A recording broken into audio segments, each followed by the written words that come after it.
Hello' everyone, আশা কৰোঁ তোমালোক ভালে আছা। আজি আমি পৰৱৰ্তী বাস্তৱ সংখ্যাৰ পৰৱৰ্তী অংশটোলৈ আহিছোঁ।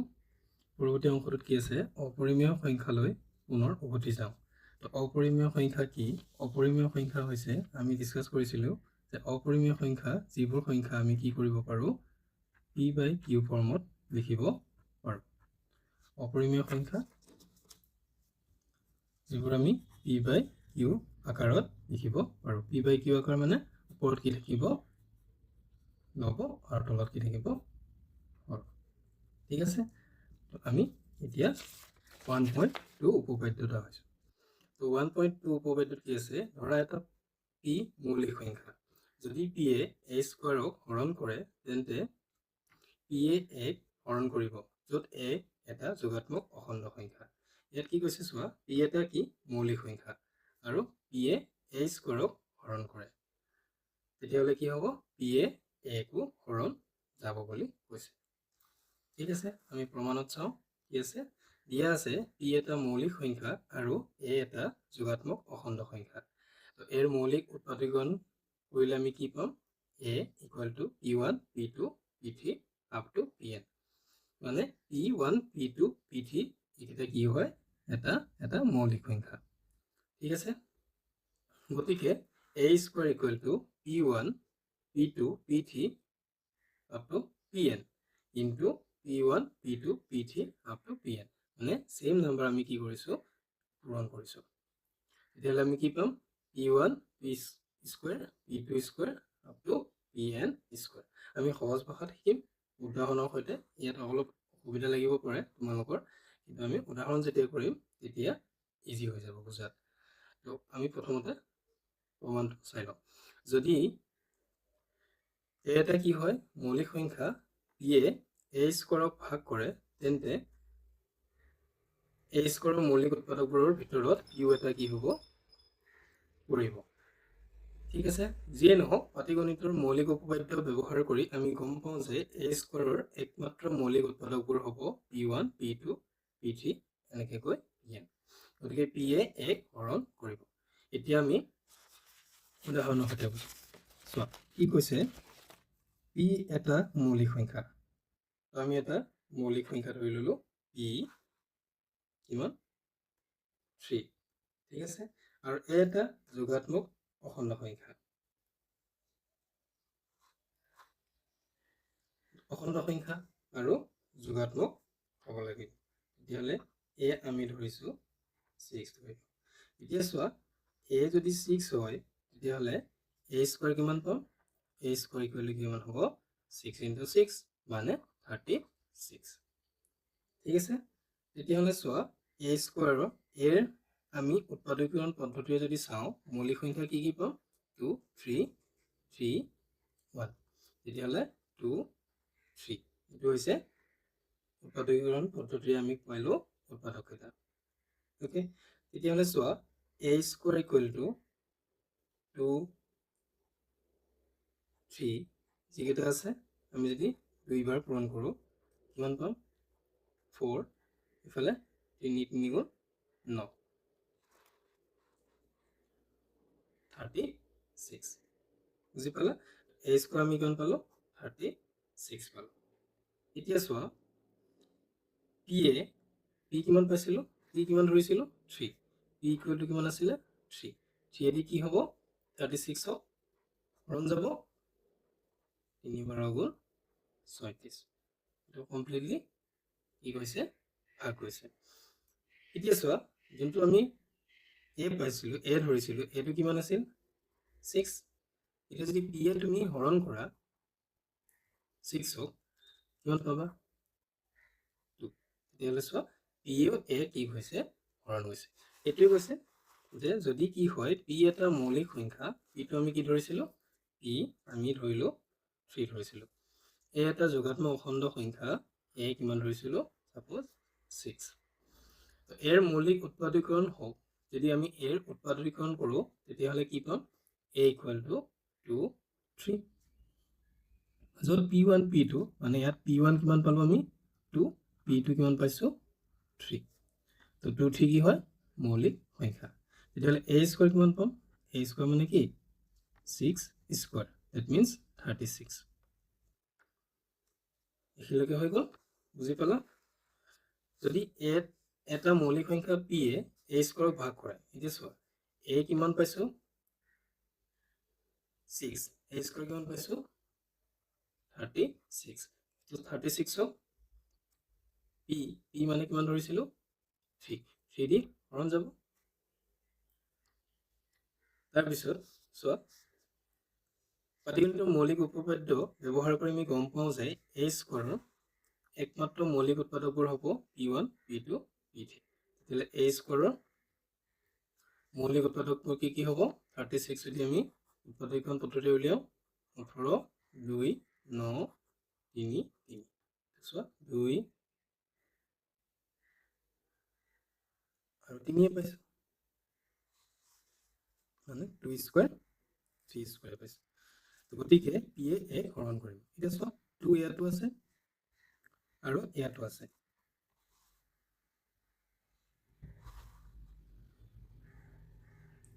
2 ইয়াতো আছে, ইয়াতো আছে, 3 ইয়াতো আছে, ইয়াতো আছে। তেতিয়াহ'লে কি হ'ব ডেফিনেটলি p এ a কো হৰণ যাব।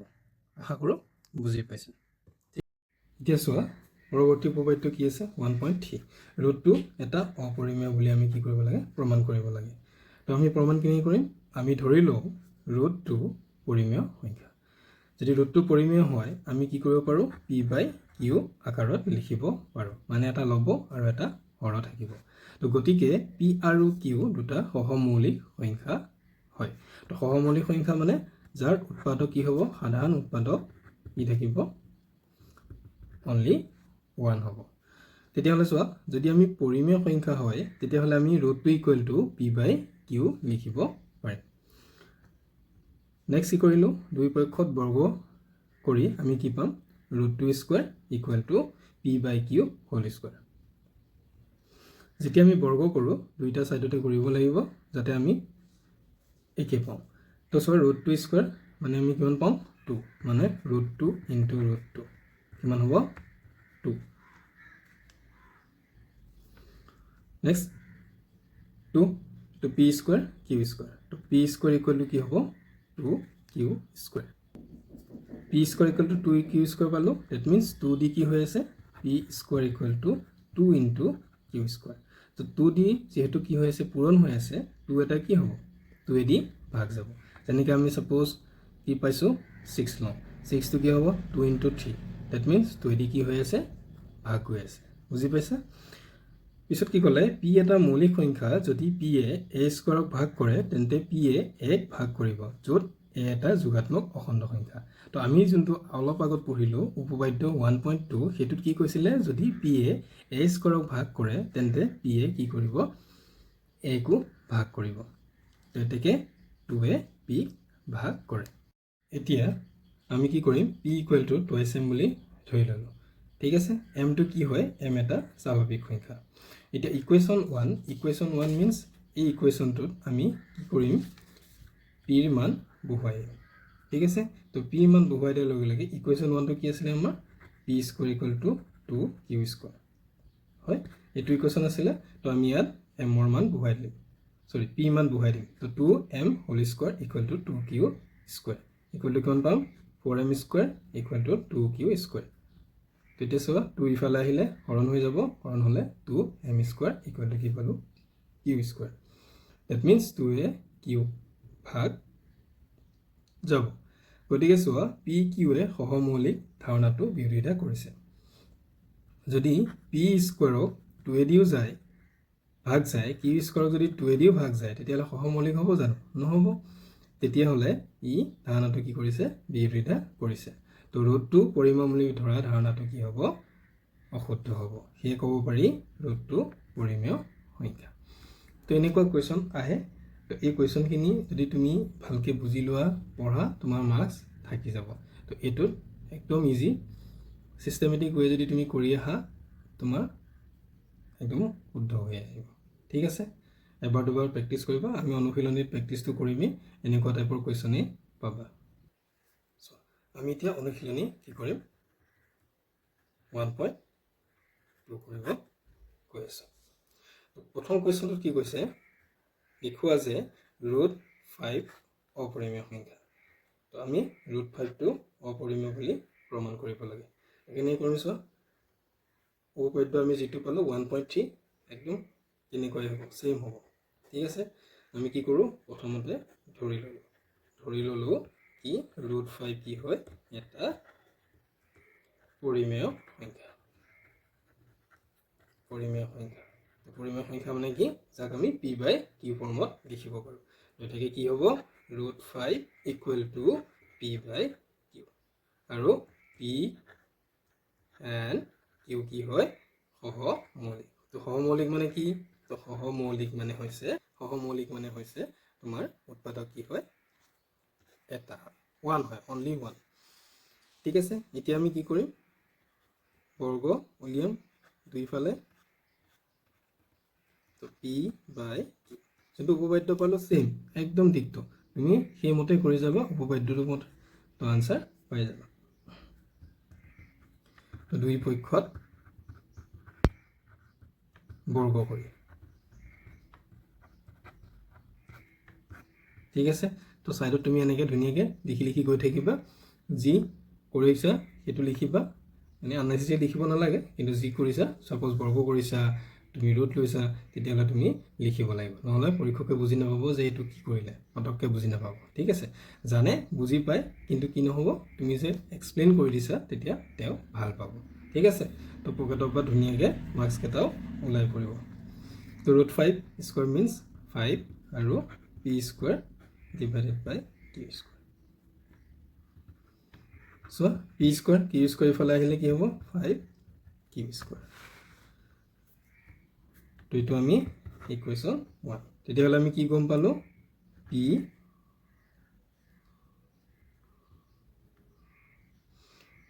এ কি হ'ব,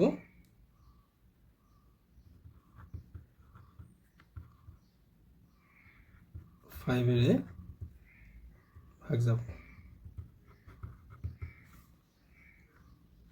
আমি নেক্সট ধৰিম, এতিয়া p = কিমান ধৰিম, 5m বুলি ধৰি ল'লোঁ।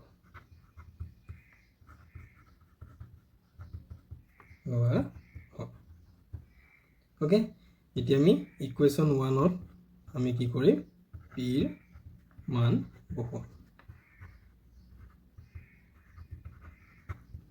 মই কি পাম, চোৱা 5m² = 5q²। 25m² 5q²। তো এইটো 5 ইফালে আহিল, 25m² / 5 = q²। তো আমি কিমান পালোঁ, 5m² = q²। তেতিয়াহ'লে কি গম পালোঁ, কি যে q কি হ'ব, 5ৰে ভাগ যাব। ঠিক আছে, কি দেখিলোঁ, আমি দেখিলোঁ যে কি p আৰু q 5ৰে বিভাজ্য হয়।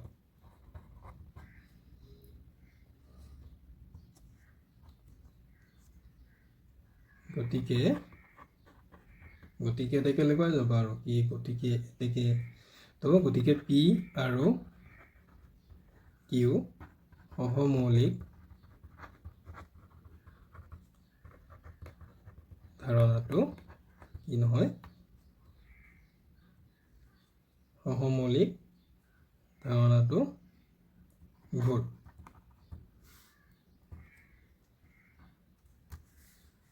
এটাকে √5 এটা অপৰিমেয় সংখ্যা। বুজি পালা, একদম ইজি। তেনেকুৱা টাইপ তোমালোকে হোমৱৰ্ক ল'ব পাৰা। হোমৱৰ্ক কি লৈ লোৱা, হোমৱৰ্ক কি কৰিবা, √7 কৰিবা, √11 কৰিব পাৰা, তো এনেকৈ কৰি যাবা। ঠিক আছে।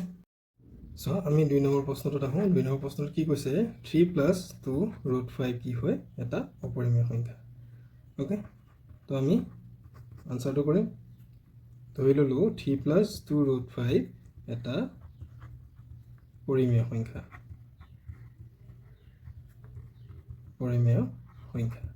তেতিয়াহ'লে পৰিমেয় সংখ্যা হ'লে কি হ'ব √5 = p/q তো p and q হ'ব সহমৌলিক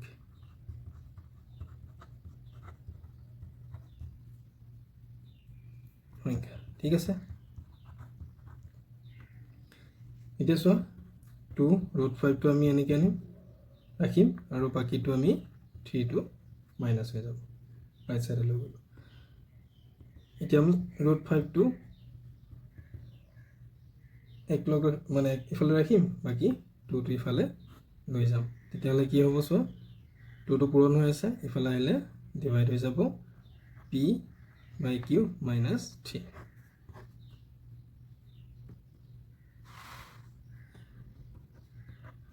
√5 q এলচিএম ললো মানে লসাগু ললো ইয়াতো 1 আছে 1 আৰু q লসাগু q তো p - 3q √5 2 * q 2 হৈ যাব p - 3q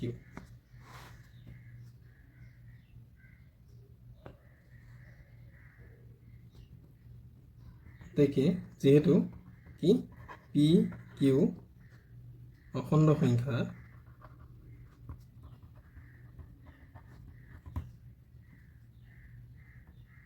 এটাকে p -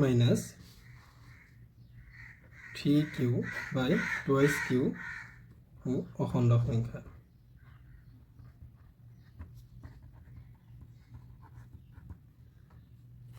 কিন্তু কি আছে চোৱা √5 টো কি হয় আমি প্ৰমাণ কৰিছিলো ন √5 টো কি এটা পৰিমেয় সংখ্যা কিন্তু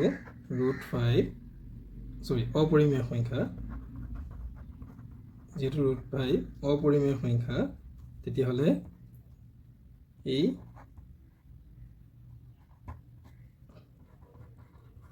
সত্য কি কৰিব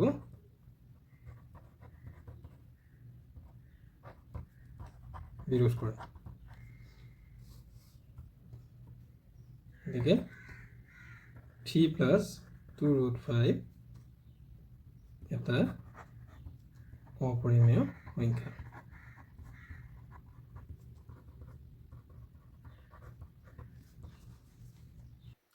কুৱেশ্যন নম্বৰ 3 কি আছে চোৱা দেখুৱা যে তলৰ সংখ্যাবোৰ অপৰিমেয় সংখ্যা তো একেই 1/√2 তো আমি ফাৰ্ষ্ট কি কৰিম ধৰি লওঁ ধৰো 1/√2 কি হয় পৰিমেয় সংখ্যা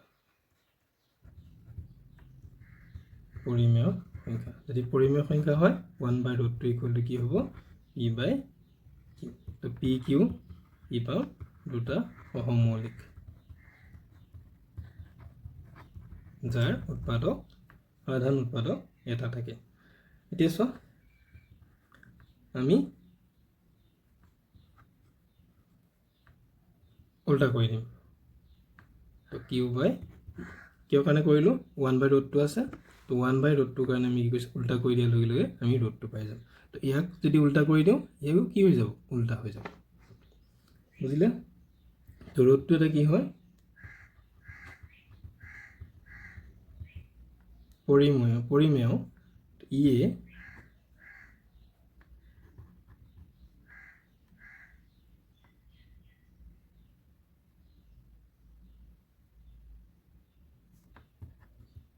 √2 অপৰিমেয় বিৰোধাচৰণ কৰে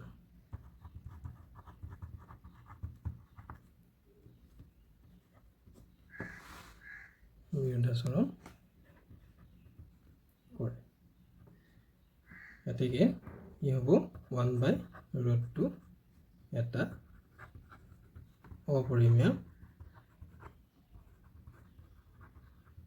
সংখ্যা বুজি পালা একদম ইজি দুইবাৰ তিনিবাৰ প্ৰেক্টিছ কৰা প্ৰেক্টিছ কৰিলে আহি যাব আৰু নিজে নিজে কি কৰিবা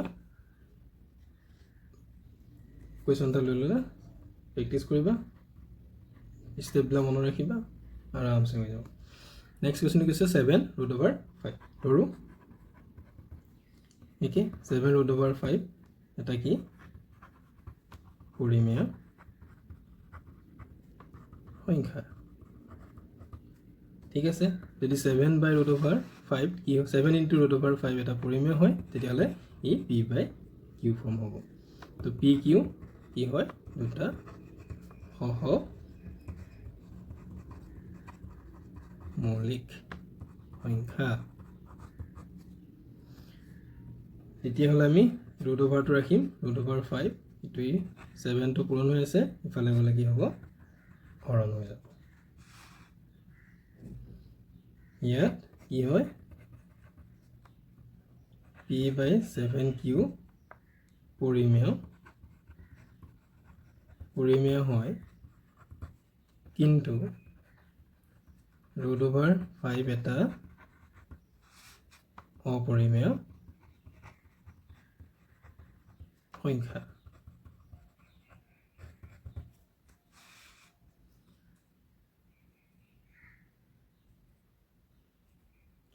যেহেতু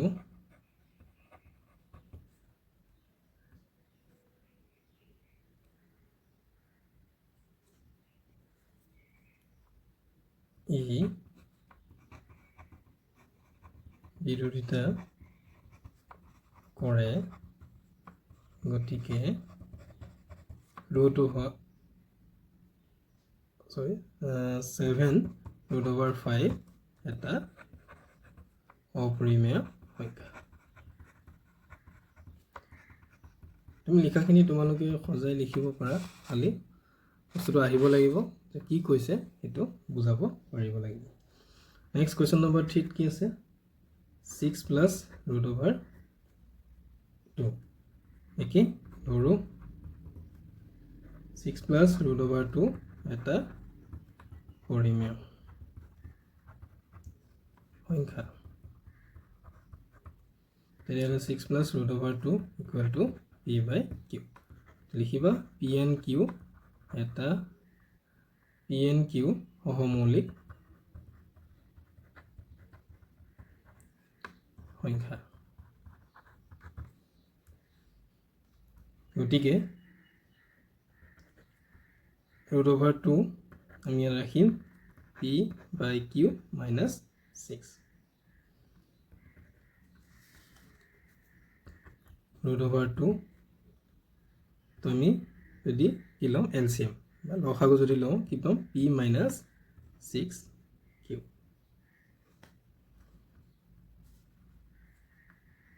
ইয়াত p - 6q/q পৰিমেয় কাৰণ কিয় কাৰণে পৰিমেয় যে ই p/q ফৰ্মত আছে গতিকে ই পৰিমেয় হ'ব লাগে কিন্তু √2 কি হয় এটা অপৰিমেয় সেইকাৰণে আমি কি ক'ব পাম √2 এটা কি হয় অপৰিমেয় হয় সেইকাৰণে অপৰিমেয় বিৰোধিতা কৰে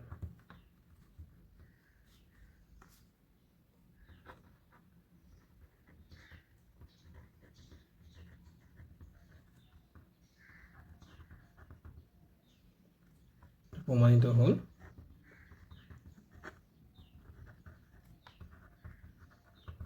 যে 6 + √2 অপৰিমেয়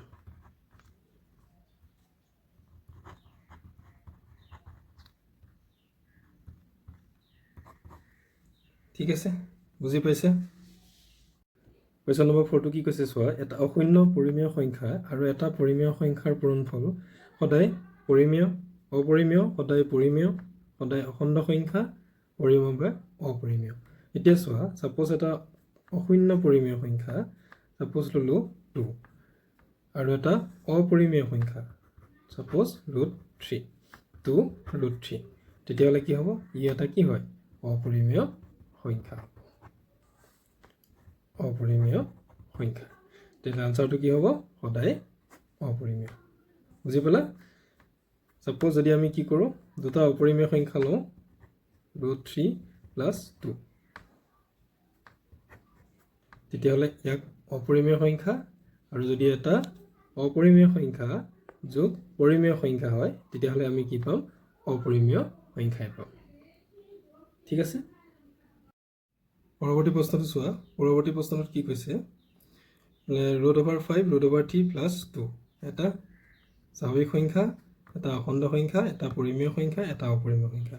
তো আমি জানিছিলোঁ কি হয়, √5 √2 এইবিলাক কি হয়? অপৰিমেয় সংখ্যা হয়। গতিকে ইয়াত যদি প্লাছো কৰা 2 + √5 এইটো এটা কি হয়? অপৰিমেয় সংখ্যা। ইয়াত কি আছে? √5 √3 + 2, তেতিয়াহ'লে ই কি হ'ব? অপৰিমেয় সংখ্যা। বুজিলা? নেক্সট √2 + √5 এটা অপৰিমেয় সংখ্যা, এইটো কাৰেক্ট। যদি p + q মৌলিক ধনাত্মক অখণ্ড সংখ্যা তেন্তে √p + √q এটা অপৰিমেয় সংখ্যা। ইয়াত কি ক'লে চোৱা, যদি p আৰু q মৌলিক ধনাত্মক অখণ্ড সংখ্যা তেন্তে √p + q এটা অপৰিমেয় সংখ্যা। মৌলিক ধনাত্মক, ছাপোজ p আমি কিমান লৈছোঁ? 2, q ল'লোঁ 3, তো √2 + √3। অ'কে, তেতিয়াহ'লে ই কি হ'ব? অপৰিমেয় সংখ্যাই হ'ব। তেতিয়া আমি এইটো যুক্তিত যদি আমি চাওঁ, ইয়াত এইটো কি কৰিছে? এইটো ছেটিছফাই কৰিছে। তেতিয়াহ'লে আমি উক্তি এ যুক্তি আৰ দুয়োটাই সত্য, যুক্তি আৰ উক্তি এৰ শুদ্ধ ব্যাখ্যা। পৰৱৰ্তী প্ৰশ্নটো চোৱা, কি আছে? √a এটা অপৰিমেয় সংখ্যা যেতিয়া a এটা মৌলিক সংখ্যা। এতিয়া চোৱা, a মৌলিক সংখ্যা হ'ব লাগিব বুলি কোনো কথা নাই। যদি a আমি কিমান ধৰোঁ? 6 ধৰোঁ। যদি √6 হয়, ই এটা কি হয়? অপৰিমেয় সংখ্যাই হয়। ঠিক আছে, যদি তোমাৰ a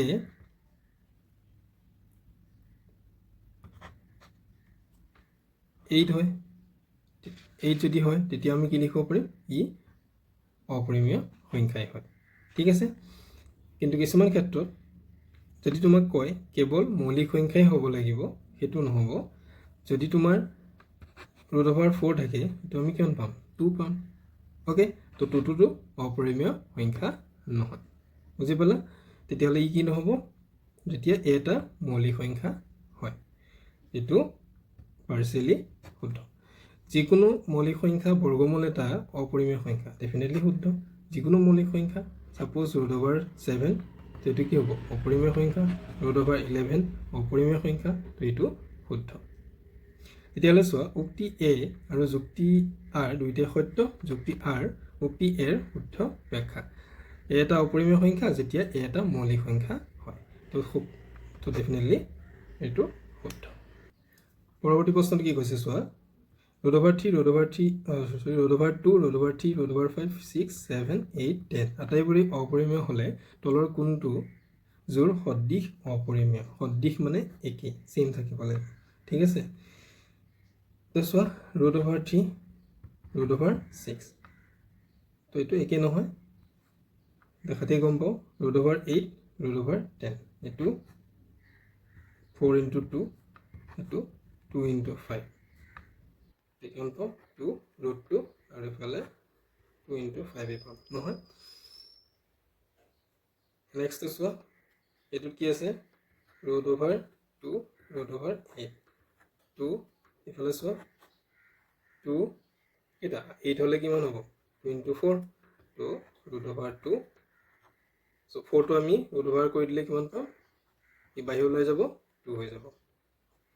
তো 2 √2, তেতিয়া আছে √2 একেই আছে, তেতিয়াহ'লে আমি ইয়াক সদৃশ অপৰিমেয় বুলি কওঁ।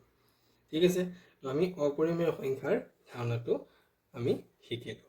যদি তোমালোকৰ কিবা ডাউট আছে তেতিয়াহ'লে কমেণ্ট ছেকশ্যনত দিবা, আৰু যদি ভিডিঅ'টো সঁচাকৈ ভাল লাগিছে তেতিয়াহ'লে লাইক, শ্বেয়াৰ এণ্ড কমেণ্ট কৰিবা। ধন্যবাদ।